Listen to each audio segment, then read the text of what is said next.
ಕನ್ನಡ ನಾಡು, ಇದು ಕನ್ನಡಿಗರ ನಾಡಿಮಿಡಿತ. 18-19 ಮಾಡಿರೋದು ಇದು. ಅರೆಸ್ಟ್ ಮಾಡಿಸ್ರ ಅವ್ನು ಯಾವನದ ಅವ್ನು ಯಾವನ ಅರೆಸ್ಟ್ ಮಾಡ್ತಾನ ಕಾಂಟ್ರಾಕ್ಟ್ ಮಾಡಿರೋನು ಯಾವನದ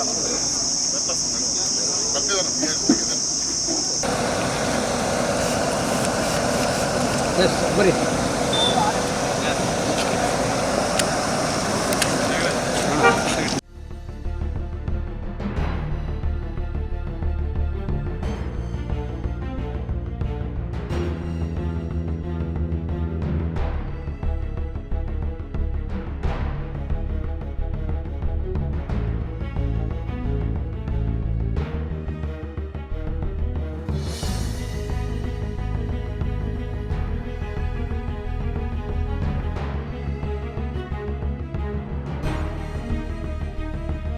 ರಿಪಬ್ಲಿಕ್ ಆಫ್ ಬಳ್ಳಾರಿ 2008 ಏನು ರಿಪಬ್ಲಿಕ್ ಆಫ್ ಬಳ್ಳಾರಿ ಬಂತು. ಅವತ್ತು ಕೂಡ ನಾನು ಚೆಕ್ ಪೋಸ್ಟ್ಗಳು ರೇಡ್ ಮಾಡಿದ್ದೆ. ನಾನು ಕೂಡ ಅವತ್ತು ಚೆಕ್ ಪೋಸ್ಟ್ಗಳು ರೇಡ್ ಮಾಡ್ತಿದ್ವಿ. ಅವತ್ತು ಮಾನ್ಯ ಮುಖ್ಯಮಂತ್ರಿಗಳು ಅವತ್ತೇನು ಯಡಿಯೂರಪ್ಪ ಸಾಹೇಬರು, ಸದಾನಂದ ಗೌಡ್ರಿಗೆ ಅವ್ರಿಗೂ ಪತ್ರ ಬರೆದಿರೋವೆಲ್ಲ ಇದೆಲ್ಲ ಬರೆದೀನಿ.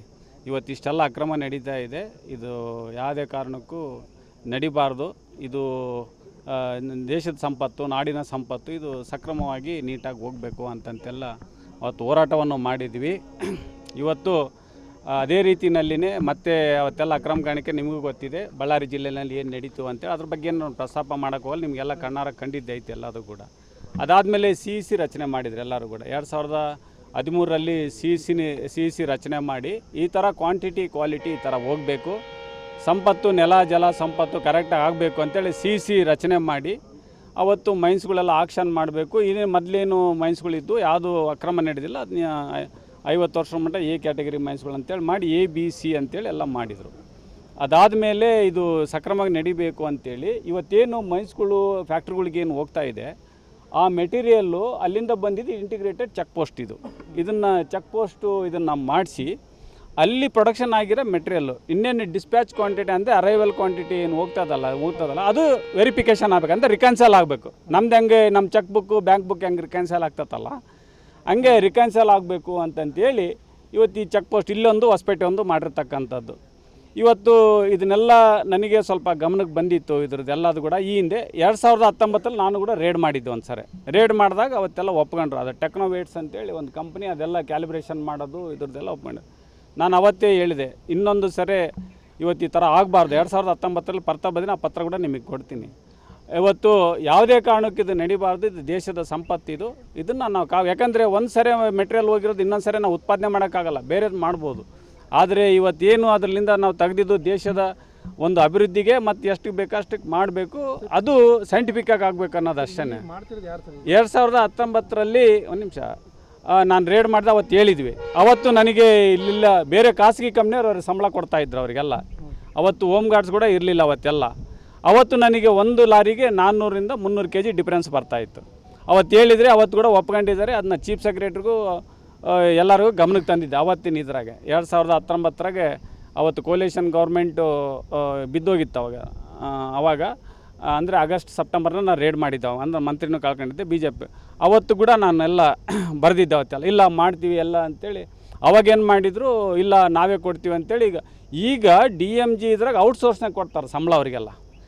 ಔಟ್ಸೋರ್ಸ್ನಾಗೆ ಕೊಡ್ತಾಯಿದ್ದಾರೆ. ಅವರು ಕೂಡ ಮೊನ್ನೆ ಹೊರಗಡೆ ಹೋಗೋ ಗಾಡಿಗಳಿಗೆ ಹಂಗೆ ಸೀಲಾಗಿ ಕೊಡ್ತಾರೆ, ದುಡ್ಡು ಇಸ್ಕೊಂಡು ಮ್ಯಾನ್ಯುವಲ್ ಆಗಿ ಮಾಡಿಕೊಡ್ತಾರೆ, ಒಳಗೆ ಬರೋಲ್ಲ ಗಾಡಿಗಳು. ಈ ಥರ ಇವತ್ತು ಟೋಟಲಿ ಒಂಥರ ಇದು ಪ್ಲ್ಯಾಂಡ್ ಆಗಿ ಇವತ್ತು ಇಲ್ಲಿಗಲ್ ಇವತ್ತು ಇದು ಮಾಡ್ತಕ್ಕಂಥದ್ದು. ಅದಾದಮೇಲೆ ನಾನು ಕೂಡ NMDCಗೆ ಹೋಗಿದ್ದೆ. ಅಲ್ಲಿ ಅಕ್ರಮ ಗಣಿಗಾರಿಕೆ ನಡೀತಾ ಇದೆ ನೋಡ್ಕೊಳ್ಳಿ ಅಂತೇಳಿ ಎಲ್ಲದನ್ನೂ ಒಟ್ಟಾರೆಯಾಗಿ ನಾನೆಲ್ಲ ಪತ್ರಗಳದೀನಿ, ಎಲ್ಲ ಕೊಡ್ತಾಯಿದ್ದೀನಿ. ಏನೇನು ಚೀಫ್ ಸೆಕ್ರೆಟರಿ ಅವರಿಗೆ ಜೊತೆಗೆ ಕನ್ಸರ್ನ್ ಮಿನಿಸ್ಟ್ರುಗಳಿಗೆ ಎಲ್ಲರೂ ಕೊಟ್ಟರೆ ಮಾನ್ಯ ಮುಖ್ಯಮಂತ್ರಿಗಳು ಕೂಡ ಪತ್ರವನ್ನು ಬರೀತಾರೆ. ಯಾವಾಗ 18/10/2023 ಪತ್ರ ಬರೀತಾರೆ ಇಲಾಖೆಗೆ. ಇವತ್ತು ಏನೇನು ನಡೀತಾ ಇದ್ದಾವೆ ಚೆಕ್ ಪೋಸ್ಟ್ಗಳು ಅದೆಲ್ಲ ಸಕ್ರಮ ನಡಿಬೇಕು, ಯಾವುದೇ ಕಾರಣಕ್ಕೂ ನಮ್ಮ ಸರ್ಕಾರಕ್ಕೆ ಬರಬಾರ್ದು ಅಂತಂತೇಳಿ ಇದರಲ್ಲಿ ಫಾರೆಸ್ಟು ಮತ್ತು DMG ಇದ್ರಾಗೆಲ್ಲ ಕಂಪ್ಲೀಟಾಗಿ ನೆಗ್ಲಿಜೆನ್ಸಿಯಾಗಿ ಇಲ್ಲೇ ಸಂಪತ್ತನ್ನ ಇವತ್ತು ಅಕ್ರಮ ಗಣಿಗಾರಿಕೆಯಾಗಿ ಇವತ್ತೆಲ್ಲ ಮಾಡ್ತಾಯಿದೆ. ಇದಕ್ಕೆ ಉದಾಹರಣೆಯಾಗಿ NMDC ಅಕ್ರಮ ಗಣಿಗಾರಿಕೆ ಸಾಕ್ಷಿ ಆಗಿದೆ. ಇವತ್ತೆಲ್ಲ ಇಷ್ಟರ ಮಟ್ಟಿಗೆ ಇವತ್ತು ರಾಜಾರೋಷವಾಗಿ ಗಾಡಿಗಳು ವೇಮೆಂಟ್ ಆಗದಂಗೆ ಚೆಕ್ ಪೋಸ್ಟ್ ಆಗದಂಗೆ ಹೋಗ್ತಕ್ಕಂಥದ್ದು. ಇವತ್ತು ನನಗೆ ಸ್ಮೆಲ್ ಬಂದಾಗ ಇವತ್ತೆಲ್ಲ ರೇಡ್ ಮಾಡಿದ್ದೀನಿ. ಇವತ್ತೆಲ್ಲ ಕಂಪ್ಲೀಟಾಗಿ ಇದು ಆಲ್ರೆಡಿ ಈ ಹಿಂದೆ ಕೂಡ ನಾನು DC ಅವ್ರ ಕಡೆ ಮೀಟಿಂಗ್ ಕೂಡ ಮಾಡಿದ್ದೀನಿ. DC ಅವ್ರ ಜಿಲ್ಲಾಡಳಿತಕ್ಕೂ ಗಮನಕ್ಕೆ ತಂದಿದ್ದೀನಿ. ಅವರು ಕೂಡ ಜಿಲ್ಲಾಧಿಕಾರಿಗಳು ಇವತ್ತು ಗಮನ ಕೂಡ ಹರಿಸಿಲ್ಲ ಇದರಲ್ಲಿ. ಒಟ್ಟಾರೆಯಾಗಿ ಜಿಲ್ಲಾಡಳಿತ ಇಲ್ಲಿ DMG ಮೇಡಮ್ ಏನಿದ್ದಾಳಲ್ಲ ದಿವ್ಯ ಆಯಮ್ಮಂದು ಒಂದು ನಿರ್ಲಕ್ಷ್ಯ, ಅವ್ರ ಜೊತೆಗೆ ಫಾರೆಸ್ಟ್ ಡಿಪಾರ್ಟ್ಮೆಂಟ್ ಎಲ್ಲರೂ ಸೇರ್ಕೊಂಡು ಇವತ್ತು ಅದೇನೋ ಗೊತ್ತಿಲ್ಲ, ಇದನ್ನು ಮುಂದಿನ ದೊಡ್ಡ ತನಿಖೆಗೆ ನಾನು ಆಗ್ರಹ ಮಾಡ್ತಾ ಇದ್ದೀನಿ. ಇದು ಚೀಫ್ ಸೆಕ್ರೆಟರಿ ಅವರಿಗೂ ಮತ್ತೆ ಮಾನ್ಯ ಮುಖ್ಯಮಂತ್ರಿಗಳು ನಾನು ಪತ್ರವನ್ನು ಬರೀತಾ ಇದ್ದೀನಿ. ನಾನು ಸುಮಾರು ಒಂದು 10 ವರ್ಷದಿಂದ ಮಾಡ್ತಿದ್ದೀನಿ. ನನ್ನಕ್ಕಿಂತ ಮೇಲ್ಪಟ್ಟು ಜಿಯಾಲಿಸ್ಟ್ ಇರ್ತಾರೆ, ಜಿಯಾಲಿಸ್ಟ್ಗಿಂತ ಮೇಲ್ಪಟ್ಟು ಡೆಪ್ಟಿ ಡೈರೆಕ್ಟರ್ ಇರ್ತಾರೆ. ಅವ್ರೇನು ಮಾಡಿದ್ದಾರೆ ಅಂದರೆ ಈ ಕಾಟನ್ನು ರಿಪೇರಿ ಆಗಿದ್ದನ್ನು ನಾನೆಲ್ಲ ಬರೆದು ಆಫೀಸ್ ಸಬ್ಮಿಟ್ ಮಾಡಿದ್ದೀವಿ, ಲೆಟರ್ ಕೊಟ್ಟಿದ್ದೀವಿ, ಈ ಥರ ಕಾಟ ಪ್ರಾಬ್ಲಮ್ ಇದ್ದಾವೆ ಅಂತೇಳಿ. ಆಮೇಲೆ ವೆಯ್ಟ್ ಆ್ಯಂಡ್ ಮೆಜರ್ಮೆಂಟ್ನವ್ರು ಬಂದುಬಿಟ್ಟು ಈ 3 ಕಾಟ ಸರಿ ಇಲ್ಲ, ಇದು ಸ್ಟಾಪ್ ಮಾಡಿರಿ ಅಂತ ಹೇಳ್ಬಿಟ್ಟು ಒಂದು ಕಾಟ ಮಾತ್ರ ರನ್ ಮಾಡೋಕ್ಕೆ ಅವ್ರು ಸರ್ಟಿಫಿಕೇಟ್ ಕೊಟ್ಟು ಹೋಗಿದ್ದಾರೆ. ಆ ಸರ್ಟಿಫಿಕೇಟ್ ಮೇಲೆ ಆ ಕಾಟದ ಮೇಲೆ ರನ್ ಮಾಡ್ತಿದ್ವಿ ನಾವು ಗಾಡಿ ಪೂರಾ ಎಕ್ಸೆಸ್ ಆಗಿ 2000 ಗಾಡಿ ಬಂದಾಗ ಈಗ ರೋಡ್ ಪೂರ್ತಿ ಬ್ಲಾಕ್ ಆಗುತ್ತೆ, ಆಂಬುಲೆನ್ಸು ಮತ್ತೊಂದು ಜನಗಳಿಗೆ ಎಲ್ಲರಿಗೂ ತೊಂದರೆ ಆಗುತ್ತೆ ಅನ್ನೋ ಉದ್ದೇಶದಿಂದ ನಮ್ಮ ಸಾಹೇಬ್ರ ಡೈರೆಕ್ಷನ್ ಹೇಳಿದ್ದೀನಿ ಓರಲ್ಲಾಗಿ. ಸರ್ ಹಿಂಗೆ ತೊಂದರೆ ಆಗ್ತದೆ, ಏನು ಮಾಡಬೇಕು ಅಂತ ಕೇಳಿದಾಗ ತೀರಾ ರೋಡ್ ಪೂರ್ತಿ ಜಾಮ್ ಆದಾಗ ಈ ಕಡೆ ಕಟ ರನ್ ಮಾಡಮ್ಮ ಅಂತ ಹೇಳಿದ್ರೆ ನಾನು ಅಷ್ಟು ಮಾಡಿದ್ದೀನಿ ಅಷ್ಟೇ. ಏನು ಚೆಕ್ ಮಾಡ್ದಂಗೆ ಬಿಡ್ತೀರ ಅಂತ ಚೆಕ್ ಮಾಡೋದಂದ್ರೆ ಇದ್ರ ಮೇಲೆ ಪೇಮೆಂಟ್ ಮಾಡೋಕ್ಕೆ ಬರಲ್ಲ, ಅದನ್ನ ಇದು ವೆಯ್ಟ್ ಆ್ಯಂಡ್ ಮೆಜರ್ಮೆಂಟ್ನವರು ಇಲ್ಲದೆ ಅದನ್ನು ರನ್ ಮಾಡೋಕ್ಕೆ ಬರಲ್ಲ, ಸರ್ಟಿಫಿಕೇಟ್ ಕ್ಲೋಸ್ ಮಾಡಿ. MP ಅವರು ಒಂದು ಆರೋಪ ಮಾಡ್ತಾ ಇದ್ದಾರೆ, ಇಲ್ಲಿ ಏನು ಲೆಕ್ಕಾಚಾರ ಮಾಡಂಗಿಲ್ಲ, ಸುಮ್ಮನೆ ಆ ಕಡೆ ಮಾಡ್ತಿದ್ದೀವಿ. ಒಂದು ಕಾಟಕ್ಕೆ ಸರ್ಟಿಫಿಕೇಟ್ ಐತೆ ಅಷ್ಟೇ ನಾವು ರನ್ ಮಾಡಬೇಕು, ಇದನ್ನು ರನ್ ಮಾಡಬಾರ್ದು. ಯಾಕಂದ್ರೆ ವೆಯ್ಟ್ ಆ್ಯಂಡ್ ಮೆಜರ್ಮೆಂಟ್ ಸರ್ಟಿಫಿಕೇಟ್ ಕೊಡ್ತಾರೆ ರನ್ ಮಾಡೋಂಗಿಲ್ಲ. ಇವರೇ ಒಂದು ಕಾಟದಲ್ಲಿ ಎಷ್ಟು 1000 ಲಾರಿ ಹೋಗೋದು ಒಂದು ದಿವಸಕ್ಕೊಂದು 600-700 ಗಾಡಿ ಹೋಗ್ತದೆ. ಇವಾಗ ಎಷ್ಟು ಹೋಗ್ತದೆ? ಒಂದು 1500. ಮತ್ತು ಹೆಂಗಿದೆ? ಅದೇ ಹೆಂಗೆ ಅಂದ್ರೆ ಆಫೀಸರ್ಗೆ ಹೇಳಿದ್ದೀನಿ, ಏರ್ ಆಫೀಸರ್ಗೆ ಹೇಳಿದ್ದೀನಿ ಸರ್. ಅಲ್ಲ, ಅದು ಕೆಪಾಸಿಟಿ ಮೀರಿ 1 to double ಹೋಗ್ತದೆ ಅಂದರೆ ಮತ್ತೆ ಹೆಂಗೆ ಅದು ಯಾವ ಲೆಕ್ಕಾಚಾರ? ನಿಮ್ಮವ್ರಿಗೆ ನೀವು ಎಷ್ಟು ದಿವಸದಿಂದ ಅವ್ರಿಗೆ ಹೇಳ್ತೀವಿ? ಪ್ರತಿ ದಿವಸ ಹೇಳ್ತಾ ಇರ್ತೀವಿ ಸರ್, ಟ್ರಾಫಿಕ್ ಆದಾಗೆಲ್ಲ ಅವ್ರಿಗೆ ಬಂದು ಇನ್ಫಾರ್ಮ್ ಮಾಡಿದ್ವಿ. ಅದು ಯಾಕೆ ಮಾಡ್ತಾರೆ ಈಗ ಬರ್ತಾರೆ ಸರ್, ಬಂದಮೇಲೆ ಕೇಳಿ ಸರ್. ಕೇಳೋಣ, ನಾನು ಇರ್ತೀನಿ, ಇಲ್ಲ ಕೇಳೋಣ. 1500 ಅಂದರೆ 3000 ಹೋಗ್ತದಂತ. 3000 ಹೋಗಲ್ಲ, ಎಷ್ಟು 700 ಅಂದರೆ 1000. ರಿಪೋರ್ಟ್ ಇದೆ, ಡೈಲಿ ರಿಪೋರ್ಟ್ ಇದೆ, ರಿಪೋರ್ಟ್ ಕೊಡ್ತೀನಿ ಮೇಡಮ್ ಬರಲಿ. MP ಅವರು ಏನು ಚೆಕ್ ಮಾಡಿದ್ರೆ ಸುಮ್ಮನೆ ಗಾಡಿಗಳು ಹೋಗ್ತಾ ಇದ್ದಾರೆ ಅಂತ ನಾನು ಹೇಳ್ತೀನಲ್ಲ ಸರ್, ಇದನ್ನ ಚೆಕ್ ಮಾಡಿ ವೆಯ್ಟನ್ನು ಮಾಡೋಕ್ಕೆ ಬರಲ್ಲ. ವೆಯ್ಟ್ ಆ್ಯಂಡ್ ಮೆಜರ್ಮೆಂಟ್ನ ಸರ್ಟಿಫಿಕೇಟ್ ಕೊಡದೆ ನಾವನ್ನ ಇದನ್ನು ಇಂಡಿಕೇಟ್ರನ್ನ ಆನ್ ಮಾಡೋಕ್ಕೆ ಬರಲ್ಲ. ಅದನ್ನೊಂದೇ ಸರ್ಟಿಫಿಕೇಟ್ ಕೊಡ್ತಾರೆ, ಅದನ್ನೊಂದೇ ವೆಯ್ಟ್ ಮಾಡೋದು.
ಬಟ್ ಆ ಕಡೆ ಕಾಟದಲ್ಲಿ ಗಾಡಿಗಳು ಬಂದು ಬರೀ ಸೀಲ್ ಹಾಕಿ ಮ್ಯಾನುವಲ್ ಸೀಲ್ ಹಾಕಿ ಕೊಡ್ತಾ ಇದ್ದಾರೆ.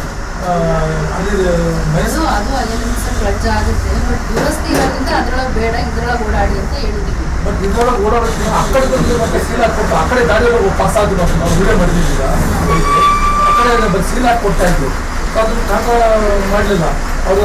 ಇಲ್ಲಾಂದ್ರೆ ಮ್ಯಾನುವಲ್ ಆಗಿ ಹೇಳಿದ್ರೆ ಸಾಕು ಮೇಡಮ್ ಅವರು ಸೀಲ್ ಹಾಕಿ ಕೊಡ್ಬೋದು. ಯಾವ್ದು ಮಾಡೋಕ್ಕೆ ಹೇಳಿಲ್ಲ, ಇದ್ರೊಳಗೆ ಚೆಕ್ ಮಾಡಿ ಇದ್ರೊಳಗೆ ವೆಹಿಕಲ್ಸ್ ಎಲ್ಲ ಹೋಗಿ ಕೇಳಿರೋದು. ಇಲ್ಲಿ ಏನಾದ್ರು ಜಾಮ್ ಆಗಿರೋದ್ರಿಂದ ಏನಾದ್ರು ಅಲ್ಲಿ ಬಿಟ್ಟಿರ್ಬೋದು ಅವ್ರು ಅಷ್ಟೇ. ಮತ್ತೆ ಸೀಲ್ ಹಾಕಿ ಕೊಡ್ತಾ ಹೋಗುತ್ತೆ ಅಲ್ಲಿ ಬರೀ ಮ್ಯಾನುವಲ್. ಈಗ ಕಾಟದ ಚೆಕ್ ಮಾಡ್ತಾರೆ, ಕಾಟ ಮಾಡ್ಲಾರ್ದಂಗೆ ಇಲ್ಲಿ ಬರೋ ಲಾರಿ ಸಂಖ್ಯೆಗೂ ಅಲ್ಲಿ ಹೋಲಿಕೆ ಮಾಡಿದ್ರೆ ಒಂದು 60% ಹೊರಗಡೆ ಹೋಗ್ತಾ ಇದೆ. ಆಮೇಲೆ ಸಿವಿಲ್ ಗಾಡಿಗಳು ಈಗ ಅಲ್ಲಿ ಹೊರಗಡೆ ಗಾಡಿ ಇಟ್ಕೊಂಡು ಸೀಲ್ ಮಾಡಿದ್ದಾರೆ. ವೆಹಿಕಲ್ ಚೆಕ್ ಮಾಡಿದ್ದಾರೆ,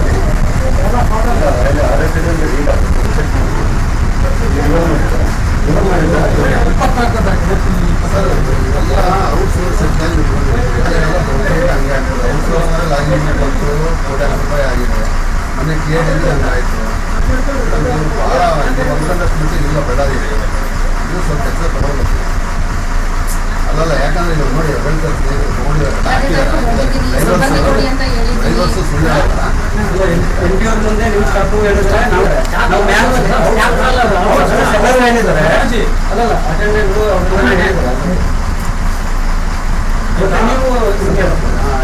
ಮುಖ್ಯಮಂತ್ರಿಗಳು ಸಹಿತ